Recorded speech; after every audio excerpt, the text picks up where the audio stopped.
Alors, avant tout propos, nous souhaiterons formuler les salutations de la mairie du Golfe 4, de monsieur le maire, du conseil municipal, à toute la population de la commune du Golfe 4. Depuis quelques jours, il y a une situation, une affaire qui est en train de secouer la commune et nous pensons qu'il y a lieu de pouvoir éclaircir les lanternes de nos populations afin que les uns et les autres puissent aller vers l'apaisement et se calmer, puisque la mairie Golfe 4 est dans la logique de l'apaisement. La mairie est dans la logique de développement de la commune. La mairie est dans la logique de faire en sorte que ces populations puissent être en paix, ces populations puissent avoir un mieux vivre. Et c'est d'ailleurs pour cela que nous pensons utile de pouvoir faire cette sortie. Alors de quoi il s'agit? Depuis un certain temps, nous savons que nos quartiers, en tout cas la ville de Lomé, connaît des problèmes d'inondation. Et cela a mené le maire de la commune du Golfe 4, M. Jean-Pierre Fabre, à adresser un courrier à M. Florian Sigbe, en ce temps président de la République, et lui demandant de trouver une solution pour l'inondation dans la ville de Lomé et dans toutes les villes du Togo, et proposant même des stratégies, des solutions pour régler ce problème. Et c'est suite à cela, puisque le problème est en train de perdurer, le maire, après discussion avec ses services techniques, a estimé qu'il fallait curer la lagune de Baie, puisque c'est une proposition de nos services techniques. La lagune se trouvant dans la commune du Golfe 4, je voulais dire. Et curer la lagune revient à déployer des moyens énormes. Et il faut comprendre que la mairie ne dispose pas de ces moyens. Et ce qui fait que, d'abord, la mairie ne dispose pas de ces moyens et la mairie n'a pas le pouvoir de faire certaines actions, si je peux me permettre de le dire ainsi. Et donc, la mairie s'est tournée vers l'État, vers le gouvernement, au travers de son agence appelée ANASAP. Et la mairie a demandé à ce que l'ANASAP puisse curer la lagune, histoire de pouvoir régler un tant soit peu le problème d'inondation dans les quartiers de la commune.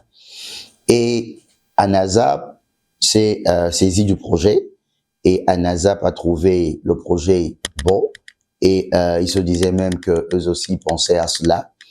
Et donc ANASAP a voulu entamer les travaux de curer la lagune qui se trouve dans la commune du Golfe 4. Et ce qui a emmené ANASAP à déployer son matériel, les engins, pour pouvoir faire le travail.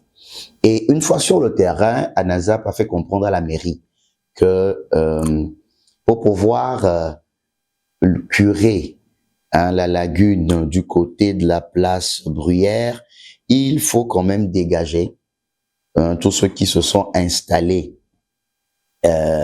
tout au long, sur la baie, tout au long de la lagune. Il faut les dégager pour pouvoir installer les engins pour le travail.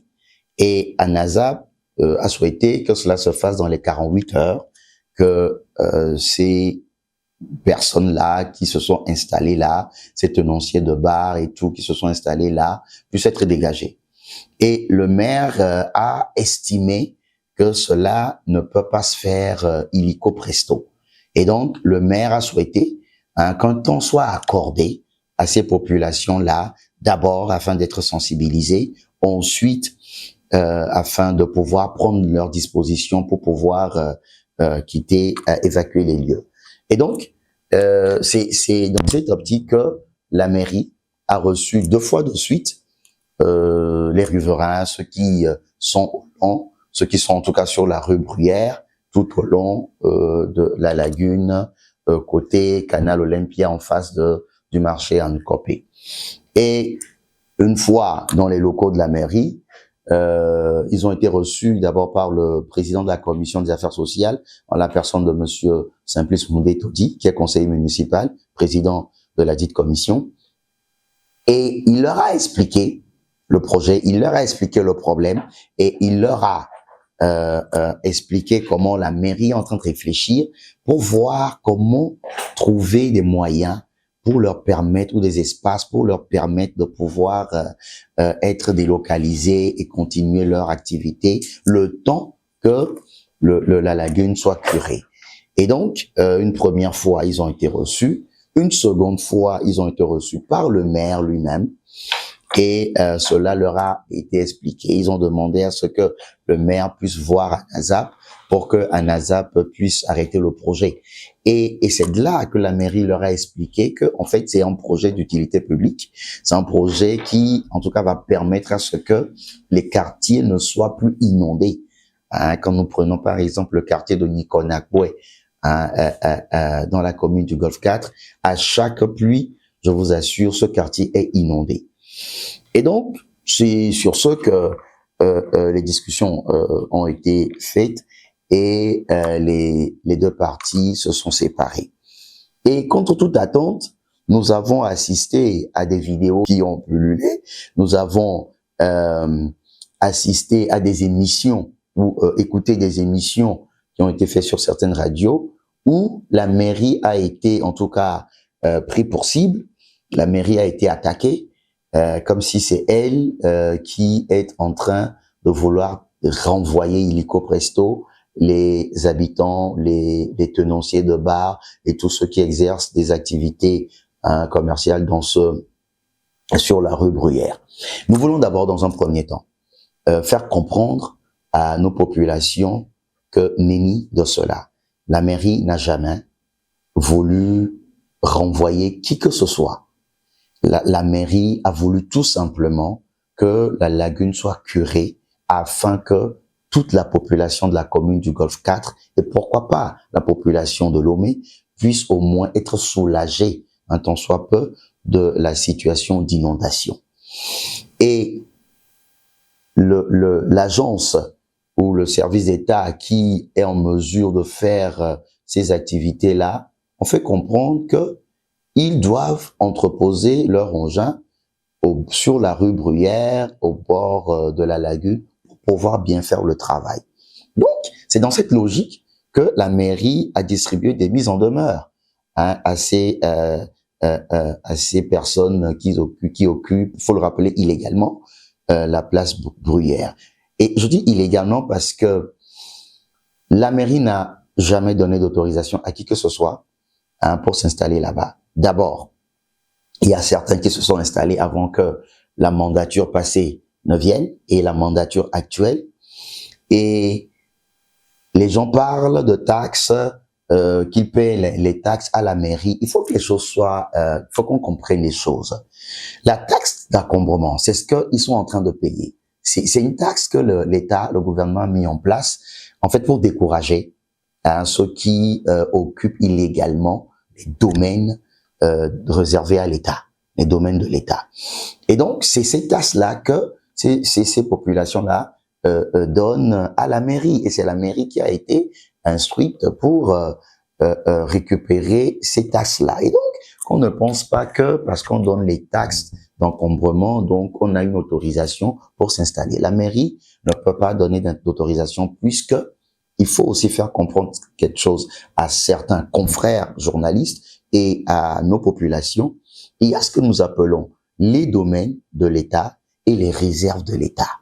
D'accord? Tout ce qui est baie au bord des lagunes, des lacs, la mer, etc.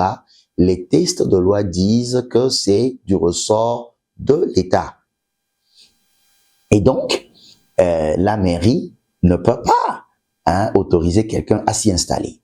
Entre-temps, lorsque le problème d'Atipodi s'est posé, et là je rappelle que ce problème, quand il s'est posé, quand les bonnes dames ont été renvoyées par les PAM au niveau de Atipodi, c'est monsieur le maire qui s'est pris sur lui, après avoir discuté avec le conseil, pris l'aval du conseil municipal, qui s'est pris sur lui de leur trouver des places. Et le maire les a installés. Et donc, je vois mal aujourd'hui ce même maire-là venir déguerpir certaines personnes parce que, bon, à quoi?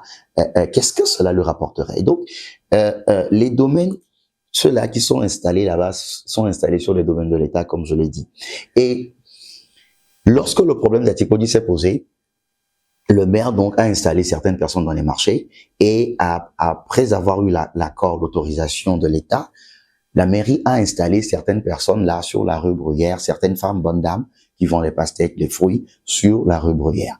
Et donc quand le problème s'est posé, la mairie, avec les services techniques, le maire a donné des instructions pour que les services techniques réfléchissent pour installer, trouver des places à ces bonnes dames là dans les marchés. Pour les tenanciers de bar, c'est vrai, c'était un peu compliqué pour la mairie parce que vous savez, dans la commune, il n'y a plus tellement d'espace ou de place pour pouvoir les installer, bien que le maire ait demandé à ce que les services techniques puissent faire le tour et voir s'il y a possibilité de trouver peut-être des espaces pour pouvoir les installer un temps soit peu. Mais contre toute attente, les riverains, les tenanciers de bar et tous ceux qui sont en train d'exercer des activités sur la rue Bruyère, mais se sont alors en quelque sorte ligués contre la mairie et en train de proférer des menaces, en train d'indexer Monsieur Jean-Pierre Fabre comme étant leur souffre-douleur, comme étant le problème, comme étant celui qui veut les dégager de là. Nous leur rappelons que la mairie n'a pas pour intention de dégager qui que ce soit. C'est pour les travaux que ANASAP a demandé à ce qu'ils soient dégagés de là. Et moi, je pense que pour ces personnes-là concernées, je pense que le mieux, c'est de pouvoir approcher régulièrement la mairie, de discuter avec la mairie pour que la mairie leur trouve une solution.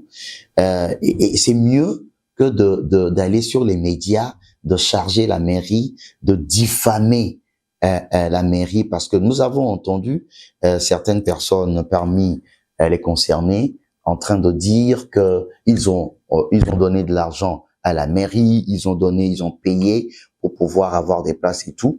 Nous pensons que il leur est dangereux d'aller sur cette piste-là parce que Nenni, personne leur a pris de l'argent. Ils se sont pour certains installés sur le domaine de l'État et la mairie leur prélève des taxes d'encombrement. Et la mairie ne leur a jamais donné d'autorisation. Donc moi je pense que pour la cohésion, la paix de nous tous, je pense qu'il faut quand même que ces gens-là puissent aller dans une démarche d'apaisement au lieu de vouloir mettre de l'essence au feu. Et donc nous voulons les rappeler à comprendre la position de la mairie et les rappeler à se rapprocher de la mairie pour de plus amples discussions. Et nous les avons entendu dire que quand ils sont venus à la mairie, ils n'ont pas été bien reçus. Je suis vraiment peiné. Je suis vraiment peiné parce que nous avons les vidéos, nous avons les photos. C'était des discussions cordiales qui se sont tenues avec le maire, avec le président de la commission des affaires sociales. Je ne sais pas en quoi ou bien pourquoi ils disent que ils n'ont pas été bien reçus. Mais nous, le maire leur a dit ce qu'il fallait. C'est-à-dire le maire leur a fait comprendre que ANASAP dit que pour pouvoir faire le travail, il faut les dégager de là. Il faut les enlever de là.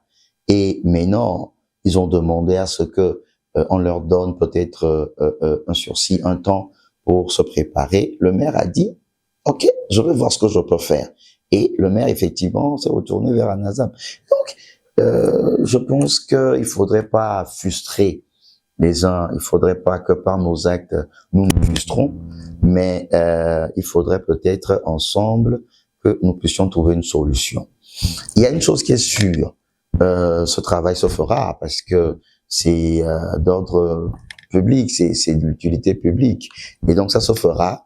Je pense quand même que il faut que nos frères et sœurs en question puissent se calmer leurs nerfs et s'approcher encore plus de la mairie et discuter, ouvrir des discussions franches avec la mairie pour trouver une solution. Mais non, à nos confrères journalistes, à mes confrères journalistes qui, excusez-moi, se sont jetés à l'eau sans chercher à avoir les vraies informations.